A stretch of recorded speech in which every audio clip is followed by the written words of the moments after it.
All Nice. right. So when did you guys have the baby? How old's the baby? Baby's 1 year and 4 months now. So last year we had the baby, and it was a amazing experience. Um, Congratulations. thank you. Yes, I was definitely walking around the first few weeks like a zombie. Yeah, it's hard. It's hard the first one, especially if you're helping out and you're a good dad, which I know you are, but Yeah, yeah. it's hard the first one. Oh So yeah. Oh, Kim's taking care of the baby, huh? Kim's with the baby right now. Yeah, so she's I couldn't, I couldn't ask for a better partner. She's amazing. She Y'all got a does, date? she Y'all got a date set a date set for. for because she's still your fiance, right? Oh yeah, yeah, yeah. Oh man, so we're working on it. We're working on it. Okay. All right. Is All right. it's Listen, on listen. it, it's on its If way. it's if it's 3 years out, 2 years out, whatever, it don't matter as long as y'all together. It doesn't matter. You know, you want to know something amazing about uh Kimberly?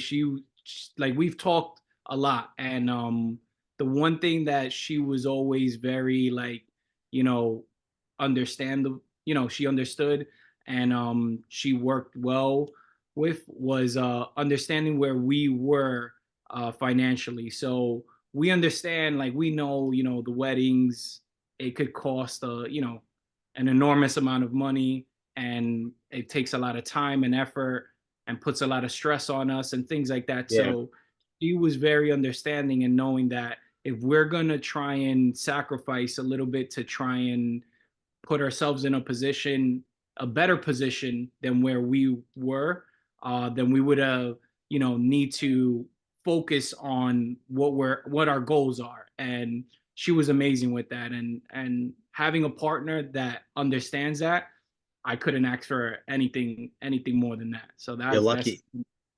yeah. You're lucky because my partner now, she's really good with money also, and she's way more conservative than I am. I'm like ready to risk it all. Throw it on.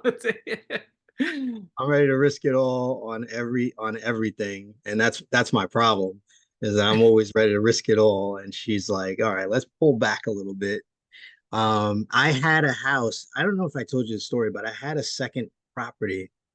Um, for those that don't know, you and your wife are heavy into the real estate game, and that's what you guys do.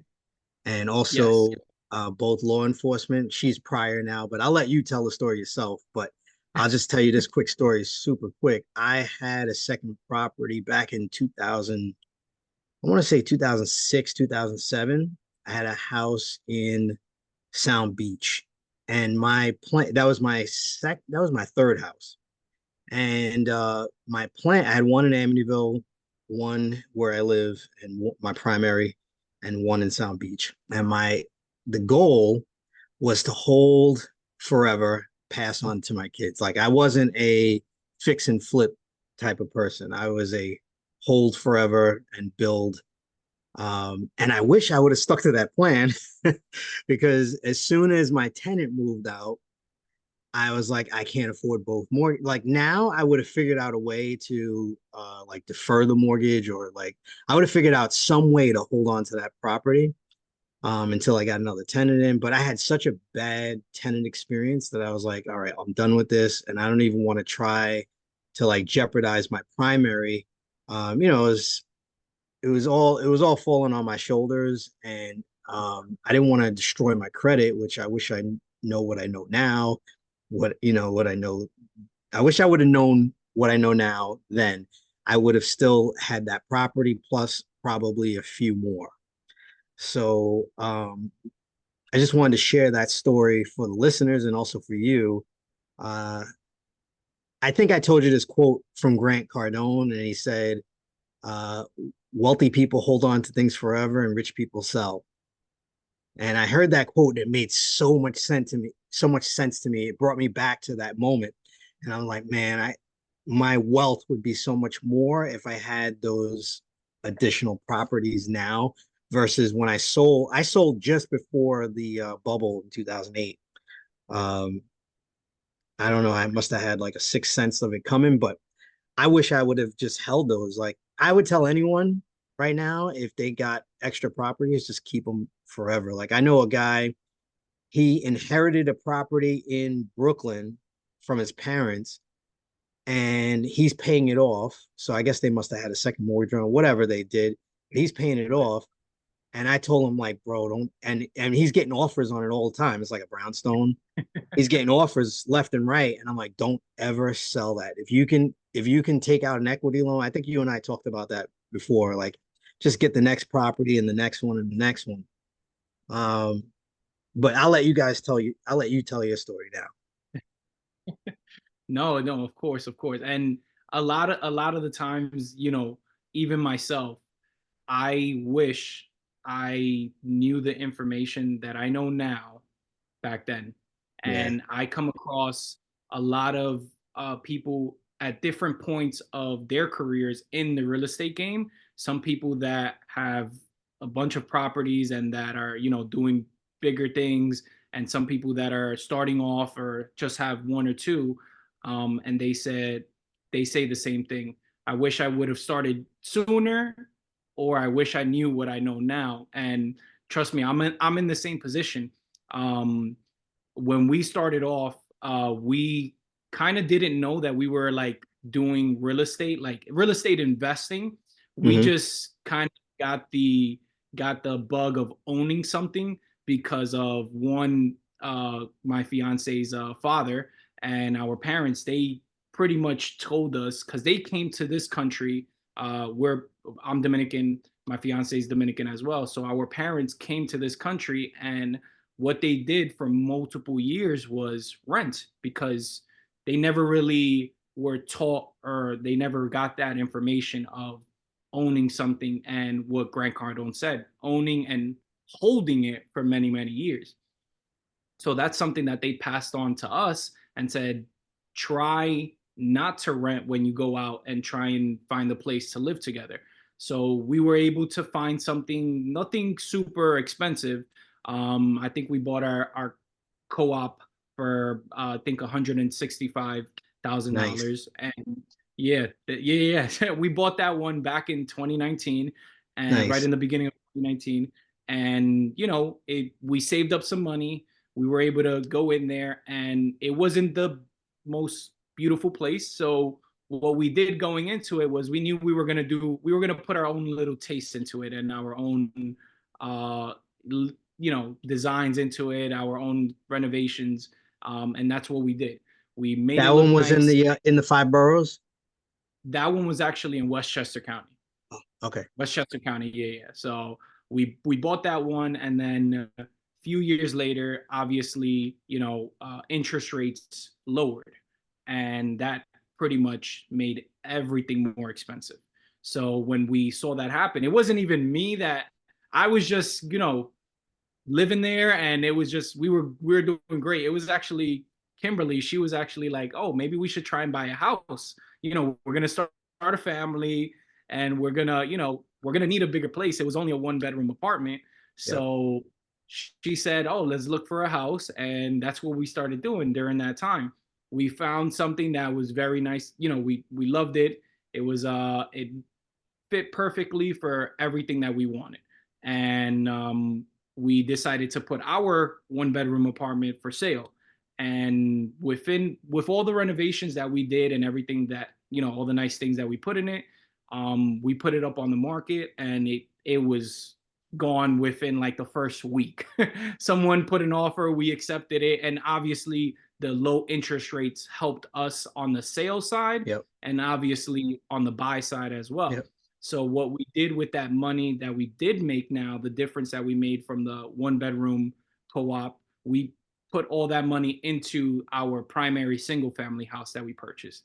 And we kind of like did the exact same thing. We didn't buy it, we didn't buy an extraordinary thing. We just bought something that we could put our own little taste into it, our own little renovations, designs, and everything like that to make it look better. And even still, to that point, we weren't thinking about, hey, we were going to be landlords in the future. We were just, being guided by our parents saying, own something, don't rent. And we Right. kept on doing that.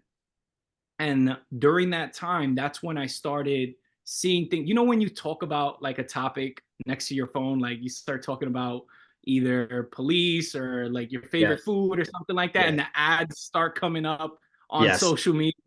Like Yes. they're not listening, but they are They listening. are. They are. So what started popping up on my screen when I was looking for mortgages or when I was looking like for information on how to buy a house and everything like that, um, people like Grant Cardone, Robert Kiyosaki, Pace Morby, they would pop up on my screen and I would briefly listen to what they would be saying. And sometimes I would just scroll by and be like, oh, that's not true. Yeah, that's probably they're just trying to sell me something. But little by little, I kept on hearing what they were saying, like, you know, what Grant Cardone said.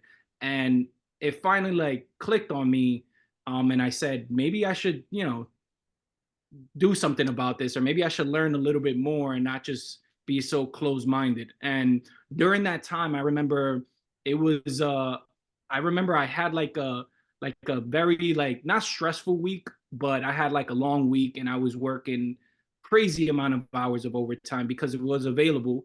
So I put myself out there to work overtime, and I was watching a lot of the you know, the people that are almost out from our job, and they're, you know, our job, we have to patch up our pension. So, you know, you have to put a lot of overtime to make sure that our pension is, you know, sufficient enough to be able for us to retire. So I On a was side, watching that. quick, Yeah, yeah. quick side note, what's the most amount of hours you ever did in a year? Oh man. So overtime on top of our regular 40 hours a week and doing Yeah. that for the whole entire year, I think I did when I was first started off, like maybe I touched maybe 500 or 600 hours. And When that's I not was, even, I yeah. know it's not close to what some people do, but when I was on midnights, I did close to 900 hours one year. And I know some folks that have touched the thousands, close to 1,500 hours. I And know it's that wild. that is wild. So I was thinking about that and I was like, and I again, I wasn't doing that extreme amount of overtime, but I was doing sufficient enough to kind of like realize like, is is this, you know, is this it? Like, is this Is this the only way to make extra money? exactly, exactly. And that's the one thing that I was just like worried about because I was already feeling like crap. And imagine like me doing more hours to make sure that my family's taken care of, that the bills are taken care of, that we are now also progressing in our life as well. We're just not staying still like, oh yeah, we bought a house and we're just going to stay here forever. Like I Right. also, because I think I remember I heard a comment, I think that you might have said, and correct me if I'm wrong, while you were on patrol, you started seeing, you know, other type of neighborhoods and kind of realizing like, how am I going to be able to get into these type of neighborhoods? Yes. So I heard something like that and I was like, that is exactly what I said. I was on patrol and there was, you know, these beautiful neighborhoods, and I would always wonder like, what do I need to do to get here? And is what I'm doing now gonna get me here? And I'm gonna tell you this right now. What I believe, maybe other people believe something else, but what I believe, if I kept on going on that path and just killing myself doing overtime, I was still not gonna be able to reach that. And I kind of like realized that. So right during that time frame, while I was getting these, you know, ads on my phone, listening to what Grant Cardone was saying, and you know, realizing that what I'm doing may not be what the, you know, what the real wealthy people do to get to where they are. That's when I said, okay, let me actually learn a little bit more and let me put some money into, you know, learning this stuff. So I actually paid for a program online, and it was all online. It was kind of like no interaction with anybody else. Yep. It was all online, and I kind of like just tried to learn it, but I didn't really feel like I was learning anything because it was PowerPoints, pre-recorded videos, and no interaction with anybody else. And then on top of that, there was nobody in our field, like someone that I can go, like for you, like, hey, I have you ever done real estate investing? Can I ask you some questions? No one that I knew at the moment was doing it. So there was no one that I can reach out to that I can trust and say, hey, I'm learning this. I'm trying to start new in this. What can I do to buy my first deal? And then, I kind of like um started doing the online course, and it's something that didn't really fit what I wanted, because I wanted something more personable, something where I can go A and reach mentor. out and ask questions. Yeah. You wanted a Yes. mentor. Yeah. And then I kind of like took a back seat on that, and I started doing some more research, and I found like a group local to us in Long Island, and I kind of like joined them and started, taking their mentoring course. I started, interacting with the different students, with the coaches there, and I started learning a little bit more. And I once gotta I tell started you doing, one more quick thing, one more quick insert. When yeah, I back in like 2005, I joined Long Island Real Estate Investors Club, and I had cards made up that said that I was an investor, and I was looking for property. Like I went through the motions, and I was are you are you talking about Long Island RIA? yeah, yeah. LI. So that's the group that I joined to. Oh, that's funny. That's funny. That Yeah, is the same group that I joined. Yup. yeah. I Yep. joined them. I joined them like 20 years ago. Wow. Wow. That's Crazy, right? amazing. That's great. That's it. And it's insane that they've been there for so long. So I remember, yep. That's the group that I Very, joined as very well. reputable, very reputable group. A lot of experience in that group and a lot of high level people, all different levels, beginners All different. to high level people.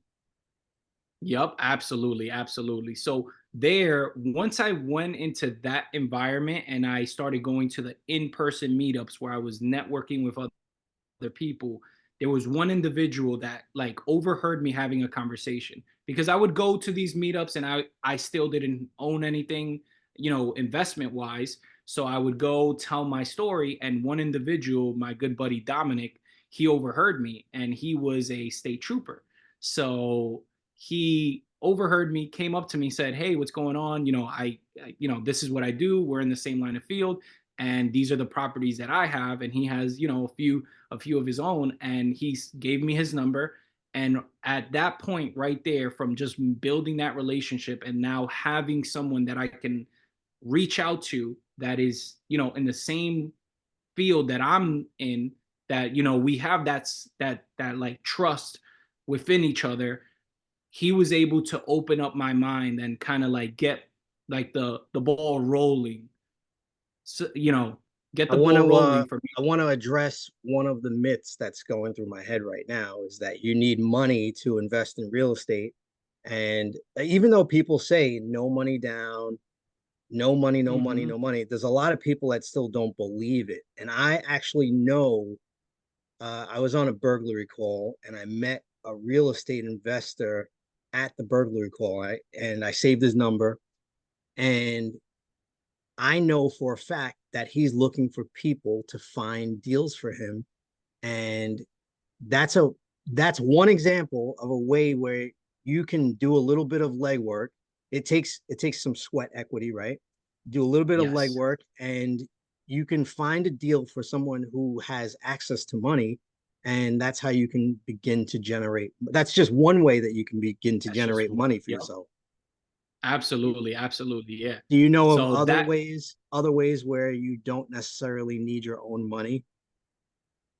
right, that what you just explained right there is one way of definitely getting in the game with Yep. no money whatsoever, and being able to utilize your time and sweat equity to go out and find these deals. And it's not like you have to master, real estate. You don't have to like run numbers to understand this. All you have to do is just pretty much put yourself in a team, in a community that's already doing deals. Partner up with somebody that's already in the game, like that real estate agent. that they're already doing deals, and bring them, a property that either, they're looking to buy, whether it's distressed, whether it's, abandoned, boarded up, you know, it really hoarder house, something that's really, really bad. And that investor can help you pretty much turn that into an investment, whether it's you either sell them that lead, that's called wholesaling, or a finder's, you get a finder's fee for it. Like there's multiple ways of doing that version of it. What we're doing right now is called creative finance. So I know that's something that not a lot of people have heard, and I've spoken to a lot of agents out here in Long Island. But one individual that actually taught me um, what creative finance is and how to utilize it is my good buddy Brandon Soto. So he's all the way out in California, and he was one person that came from a community of people that are doing this all across the country. And I was able to connect with him, and I'd never met him in person. We've all done the we do is come together in a Zoom, and he hosts a do a deal with me challenge, and he pretty much teaches everyone how to utilize these strategies, creative finance strategies. And what the strategies are is just a ways of being able to buy real estate or anything else without using none of your own credentials, none of your own like W-2 pay stubs, not having to go to the bank, and sometimes not even having to use your own money. And when I learned these strategies and then I implemented them in my market in Connecticut, I was amazed at the response that I got and the opportunities that I was able to get by utilizing those strategies. So that's something that's another way of being able to get in the game, partner up with somebody or join someone's community that's already doing deals, and start, pretty much doing something, utilizing your time or utilizing your skills to get deals without having any of your own money right there. Now, without mentioning your agency, I know who you work for, but without mentioning your agency, how long you have on now? So right now we're about to complete 8 years in October. So 8 years in Congratulations. October. Yeah, thank you, thank you. You passed the rookie phase, but you're about halfway there. Oh yeah, oh yeah, about halfway there. And I told myself when I first got in, because I got in pretty young. I think I 23. Me too. I got in. Oh, yeah. Yeah, So I me too. told myself when I got in, this was a great place to be. Obviously, the whenever you tell someone that you're in this particular department, everyone says you hit the lotto. Everyone says you hit the lotto. That's like the number one thing. But you know what? With the information, like you said, the information that we know now, that information, I'm glad that I was able to learn that information and start implementing that now, because learning that information, that is truly hitting the lotto. Yeah, I I know really that a lot of feel people. so incredibly grateful for our job, because of the opportunities that it's opened up. Like Yes. anyone that really networks with people, and that's the thing about the Long Island Real Estate Association. Like, if you put yourself in an environment of people who are doing the thing that you want to do, you will absorb some very useful knowledge. And if you just apply it, like you said, Cops to Cash Flow, that's your company. Yeah, yeah. So me and my fiance, we started Cops to Cash Flow, and it was pretty much um just like we're just trying to spread our message on what we're doing, utilizing creative finance and also investing in real estate. And when I said, like, when I started off, there was really no one that I knew that I can reach out to and get this information. I knew that I had to pretty much spread the information that I know now to everyone that I either work alongside with or that is working in another department that would like this information so that they can utilize it and start building something for them and their family, like generational wealth, building a legacy for them and their family, because not a lot of people know this information. So that's why we kind of, we put together something where we can share it and where people could come to us and ask us questions, and people could partner up with us and say, hey, we want to do the exact same thing so we can be able to provide for our families and not just have that one source of income or in that one way of making extra money, which is for us law enforcement is ultimately doing overtime. Overtime.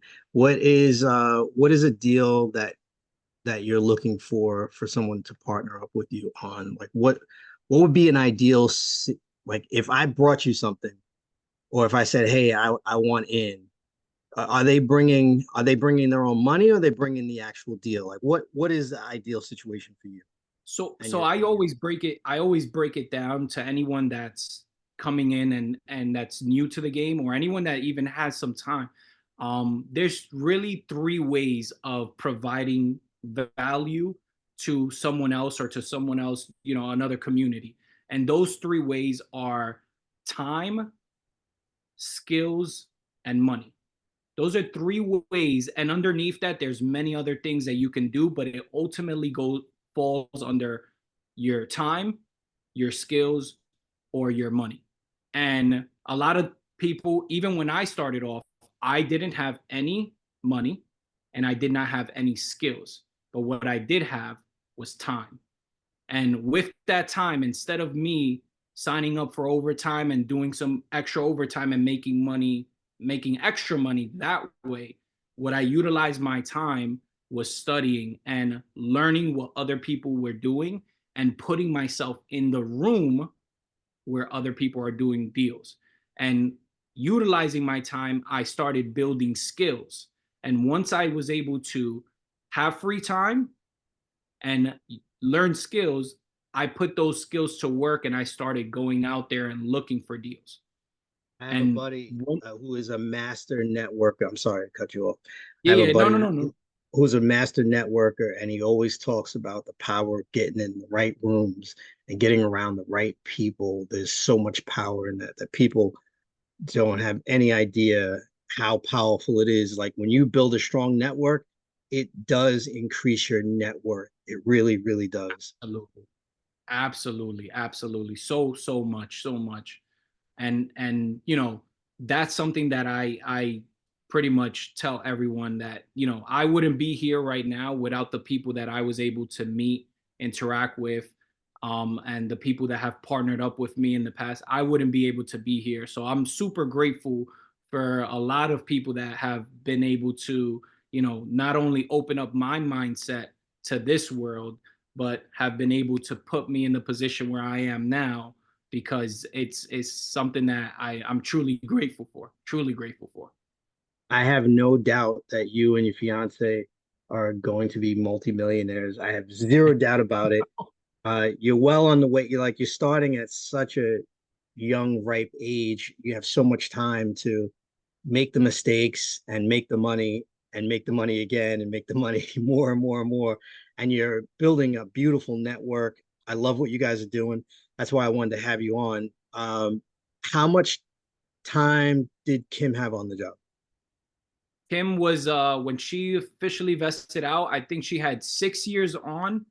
Yeah, 6 years on. So she had 6 years on when That's she incredible. officially vested out. Yeah, so it's official as of last month on the 17th. And Tell her a that's big congratulations from me. I look forward to meeting her. And I'm definitely going to have you guys both on again so that she can tell her story as well. I know you're hiding her, keeping her in the back, but no, I'm just kidding. Before you hopped on, I know she's with the baby. Um, yeah, yeah. I was thinking before going back to the wedding date, maybe in a way like DR. DR is very affordable. You guys are from DR. Do Oh it, yeah. do it in a way, and that'll keep it much smaller. That'll keep the cost way down. Were you guys getting more pressure to get married or more pressure to have the first kid? Which one was there Um, more external pressure from? I think I think right now is when we're getting a lot of pressure on the marriage. Trust me, it's coming from every direction. Oh But man, I'm again, sorry. I I'm sorry I even brought it up. I'm sorry I brought no it no up. no. It's something that we are definitely looking forward definitely looking forward to. So that's she's in the background, so you hear her. She's so that's something that we're definitely looking forward to. When we didn't have the baby, I think it was kind of both. Yeah. But now that we do have the baby and everything is, where we Family and friends love to put that external pressure on couple. I told you I'm a grandpa, and like they have had that pressure on them for so, like I try not to put that any kind of, the only kind of pressure I try to put on them is like your parents did, is like, hey, you guys got to stop renting and you got to get a house and you got to own. And they've actually been looking. um I should put her in. She's a hustler. My daughter-in-law, she's definitely a hustler, and I should link y'all up because I think you could probably teach them some things. And my son works for the post office. He's nice. doing okay, but she's more of a hustler than he is, and I think like they could probably learn some things about buying their first house that um might come better from someone else other than me. There's a lot. So it's crazy because I feel like before, when I was just getting into it, whenever we would have like a family reunion or something like that, I feel like I was just like overwhelming my family. Like, hey, I Yeah, found this great tool, for us to, start making money and everything like that. So it comes from, when it comes from someone else, I think that's when they grasp the information a little bit better. it's so crazy because you could have like a money making machine and your family will go, nah, I don't think Nah, that's for me. it's not really. Like, this is a money making machine. And they go, yeah, good luck with Uh, that. They go, good luck with that. Let's see how it works out for you. So a lot of the times, that's why it's so important to connect with other entrepreneurs, because they're doing the like-minded. thing and they're like-minded. That's the biggest key, is they're like-minded. They understand the thing that you're working on. Um, I I've been a hustler for a long time, and like I've dabbled in so many different things and tried, like I said, I tried real estate investing. I haven't given up on real estate because I know the power of it. Just from being a homeowner for 24 years now. Nice. I know the power of real estate. Um, I don't think that I would be a good fix and flip guy. I'm more of a, like, I want to buy and build an empire of 100 doors, and and own some skyscrapers and put some buildings with my name on it. Like That's that's amazing. that's an Nice. amazing dream, right? Oh yeah. Oh yeah. But I don't know if I want to be a landlord again. That's the only thing. I know there's a lot of ways. I have a buddy down in Florida who finds money owed to homeowners that have sold, and they're like, the state is holding their money, so they go and get people checks. um I know a guy that does tax lien. Like, there's so many ways to make money. There's so real estate is so big. There's residential, there's multifamily, there's commercial. You can become an agent if you want to go that route. You can become what we talked about earlier, how to partner up with somebody when you're starting off, a wholesaler. you and i It's so you and I both open. know an agent who's doing very well for himself, and Yes. Yep. crushing it. He just has the person. It's funny because his wife talked him into becoming an agent, and Wow. yeah. That, because I asked him one time, like, how did you become an agent? Shout out to Manning over South. Yeah, yeah, yeah. Hmm. I know he'll hear this at some point, but I gotta have him on too, but I know he's killing it, he's crushing it, he's doing very well for himself, and I'm really, really happy for him. I don't think an agent would be in my future, and I don't think being a landlord would be in my future. I think I would be more of a investor, hands-off type of like, here is $15,000, here's $20,000. I trust you, Jovi. Put this money to work and let's do some good business together. I think that's more the route that I would go in the future. As we build our relationship. Um, The I best don't place to be. This is Go what ahead. this is. I'm sorry for cutting. The best place to be, the ultimate winner in the game of real estate, is being the bank. Be in the And bank. what you just described there is called being the bank. It's called Well, being I part of. know I know that from the cash flow quadrant because I read Rich Dad Poor Dad many, many years. I read that 20 years ago before I bought Oh my yeah, house. I read Rich Dad Poor Dad, and it's funny how many people don't know about the cash flow quadrant. Employee, self-employed, business owner, investor. an And entrepreneur, yes, an investor. Mm-hmm. yes, an investor being the bank is that's how the Rothschilds built their family legacy by owning banks, being the bank.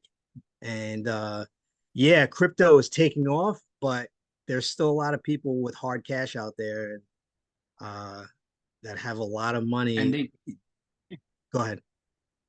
no, and it's true. It's what's the safest place now that you can put your money into? And a lot of different people, everybody that has a background in stocks, they're gonna say they're gonna go towards that route.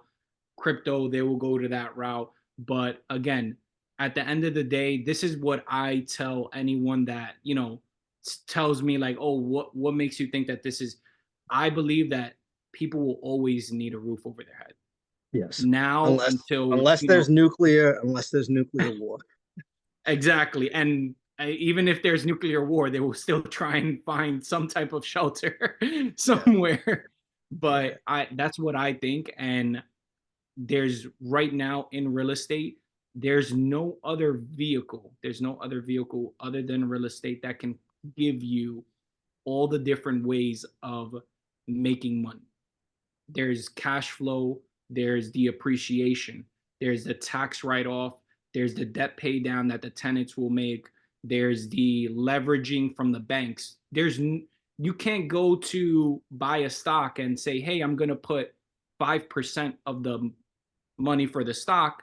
And hey, bank, can you provide me with the other 95% of what that stock costs? Right. They're not going to give you that money, but you can literally go to a bank and say, "Hey, I have 3%, 3.5%, 5%, 10%, Will 20%. you will you give me the rest? And the bank goes, sure. Will you give me the rest?"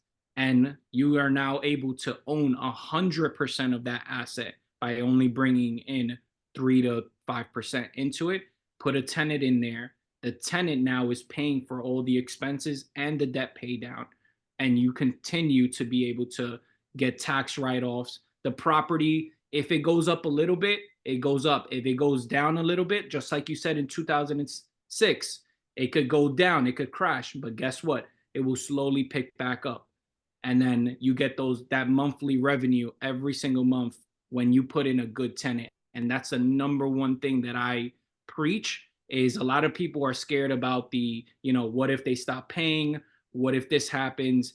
You get a good tenant in there, you do an extensive background check. You wouldn't want to, yeah, you wouldn't want to put anybody, bad in there. So you want to do a very extensive background check, credit check, and you get you get good contractors within the areas. You get references from the other investors in the area as well. So you get that stuff. Yeah. Oh, you get those I got a things, question and for you. yeah. Is it possible on Long Island with homes that are 500, 600, 700,000 to to do what you're talking about? Is it still So possible? That's a question so that I know that people are wondering. So the one thing in Long Island is that we know that homes are very expensive. And there's a good buddy of mine that he's already doing this. He bought his primary house And what he was able to do is house hack. And what house hacking is you buy a piece of property. It could be a single family, it could be a 2 to 4 unit, and you rent out the other units or the other rooms, and you live in one unit, or you live in one of the rooms. And now the rent that you're collecting from the other rooms or the other units, it can pay all or some of your mortgage. And I say all or some because sometimes, it's not going to cover the entire thing, but now you're paying for, you're saving more money because you're not using it all to pay for your mortgage. You're saving that money and you're being able to either reinvest it in something else or utilize it for your lifestyle. I've been So telling that's my one. kids, I've been telling my kids to do this for like the past 4 years. Like just buy something and rent out the rooms.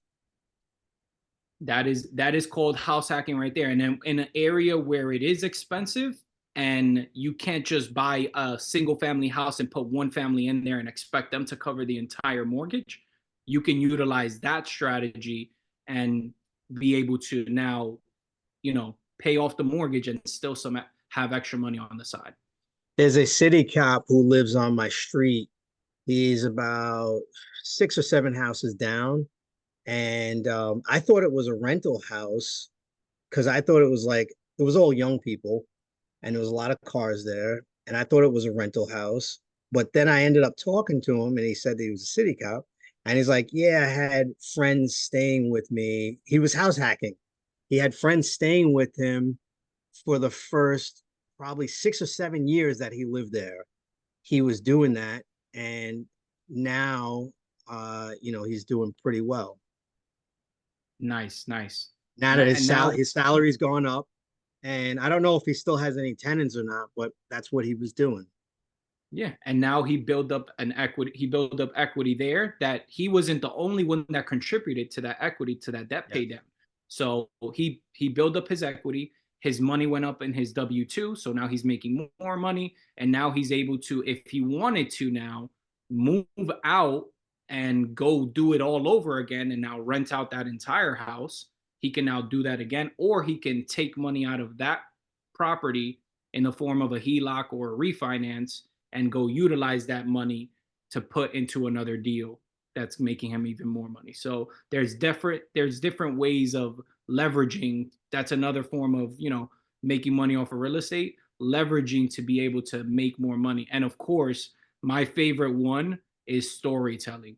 Storytelling in the form of like what we're doing now, being able to spread that information. That's another form of helping someone make money off of real estate. Yes, I totally agree. Now, how do you avoid the I can't remember DJ Envy's partner's name. I know who you're talking about. I Yeah. wish I could remember. Flipping NJ. Flipping NJ, yeah. So How do that you is avoid that scenario? this is the number one thing that I tell anyone that is investing with me is, one, you never ever ever are going to send me money directly.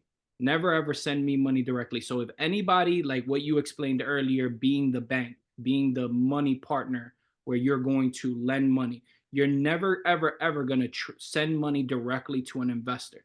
You will always try and send money to an attorney or a title company or an attorney's office. That's what I tell any one of my investors, I because think they that is did how. that in some of the properties though. I think they did that. Like it seemed like it was legit. I think, And like then he was selling multiple investor.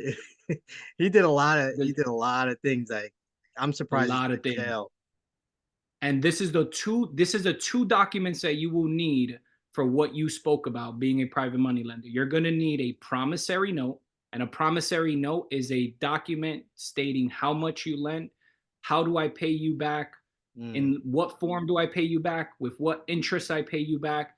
Is it monthly? Is it quarterly? Is it at the end of the year? How do I pay you back, and how long is that term? That's a promissory note. And the second most important thing you need is a mortgage deed of trust, a mortgage lien on the property. because without that mortgage lien, it doesn't matter if you lent the money and you have a promissory note or a contract saying that. Without the mortgage lien on the property saying that I, Jovi, I owe you, this specific amount of money, I can just what happened to DJ MV's partner, that's what can happen is that I can go sell off a property or go do something else with the property, and no one in the world other than me and you would know that I owe you money. So what that mortgage lien does, it documents that with the county telling the world, telling the public, because it's public record, that I owe you the amount of money that you lent me plus the interest on top of that. And now, whenever that property is sold, the title company, once they see all the liens that are in the property, that's going to be a lien documented against the property. They say, hey, this person is owed money. Once the property is sold or it's foreclosed on, or we get proceeds from the money, we need to pay off this individual that's a lien on the property. And you always want to make sure that you're either number one, lien number one has the highest priority, First lien position. first position lien, or second lien position, because those are the strongest. First lien is obviously the highest. They're going to get paid first. Second lien is whatever money is remaining next. Third lien is whatever money is remaining after the first and second get paid off. So the higher lien you are, the more at risk your money is of being lost. So you have to be. I got to show you this great property in Oakdale. I handle something over there, and I talked to the neighbor, and the neighbor told me that he's got all kinds of liens on the property because the neighbor is in real estate. He's some kind of a construction or like a builder or something. And I'm like, why don't you try to buy your neighbor's house? And he's like, it's so upside down. He's got so many liens on it. And he's like, it's way too messy. They're like facing foreclosure. I know some people go after that type of deal and they try to get creative with it, but Oh yeah. sometimes it may not be worth it. I know you got to just look at the numbers. You got to look at the numbers. Make sure you do your due diligence whenever you're buying a house. Make sure that whenever you're buying a house now, those type of things are either not in place. But the good thing about creative finance was that we're able to help someone that is going through that, you know, difficult time. So what creative finance have done is, if someone is in pre-foreclosure and they're in jeopardy of losing their house, what we can do as an investor now, utilizing subject to, is go in there, catch up what they already missed in their payments, catch them up, prevent them from having a foreclosure on their record for many, many years, preventing them from getting rent, preventing them from getting loans or anything else in the future, or getting another house in the future, and be able to take over those payments that they were already making. And that's called subject to, and that's under the realm of creative finance. Now we're able to put a tenant in there, or any type of tenant, do Airbnb, do pad split, do long-term rental, short-term, all types of tenants in there to be able to pay off that mortgage. And that individual that was in trouble, they get to walk away without having that record, or that having that burden of getting their house foreclosed on, because that is something that stays with them, not only in their record or in their credit, but as an individual themselves. They feel like they kind of like were a failure. And that's what we're able to do, come in and help them out and put them in the right path to go do something else and something better. You're obviously very knowledgeable about this stuff. Like, it's obvious that you've been studying it and actually living the life. How do you want people to reach out to you? I see you got your number right there on the Zoom. Is that on purpose? So every Zoom I jump into, I try to throw my information out there. So, the one individual, and actually the individual from Long Island RIA, he had a podcast.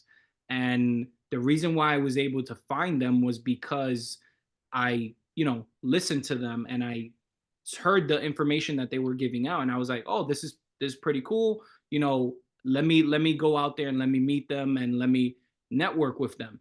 And the one thing that I'm trying to do is I'm just trying to spread this information. So even if it changes one individual, if it changes one person's life that's either doesn't know that, you know, they can make money other than just doing tens and thousands of hours of overtime, if I can change one individual by them going out and listening to this podcast or listening to what we're putting up on social media and them having, you know, them being able to reach me, if I can change one person, that's that would be amazing within itself right there, because that is something that happened to me.